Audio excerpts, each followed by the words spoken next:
Jusqu'à ce matin, devant le château, le smartphone servait plutôt à cela. Selfie, photo de groupe ou du monument. Aujourd'hui, avec Boussole, le portable se transforme en encyclopédie ludique pratique et géolocalisée.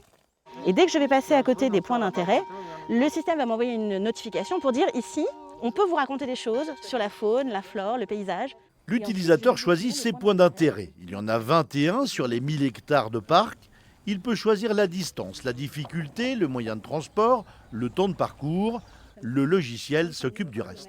Ça m'a l'air bien sympathique et ça permet peut-être de se balader de manière indépendante et puis en prenant son temps tout en découvrant des choses. Pour aller jusqu'au pont de la Canardière, c'est 35 minutes de marche. Et dès en arrivant, en plus des signes et d'une vue très bucolique sur le château, les informations arrivent aussitôt sur la tablette. Qu'est-ce qu'une canardière? On l'explique évidemment aux visiteurs et on essaye aussi de leur montrer ce qu'elle était au fait de son aménagement à l'époque de Louis XIV. Documents anciens, animations permettent de comprendre, d'apprendre, de découvrir. Des lieux insolites comme le Grand Fossé, 10 mètres de profondeur, creusé sans doute à la construction du château pour assécher les marais. Il court tout au sud, il contourne le château et il revient ensuite vers la rivière.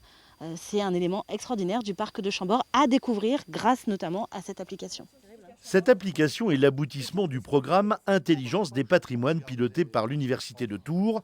Il réunit des scientifiques de toutes spécialités avec comme sujet commun Chambord.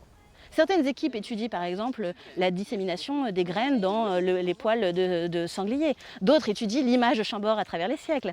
D'autres étudient l'archéologie. Et donc il fallait ensuite trouver le moyen de valoriser le résultat de toutes ces recherches. Et l'idée est venue de créer une application au service du public où l'on donnerait accès à des contenus de façon un peu plus vulgarisée. Mais en tout cas, ce sont des contenus scientifiques. La boussole est un moyen de ne pas perdre le nord à Chambord, mais surtout de faire parler les paysages et les pierres de l'histoire de France.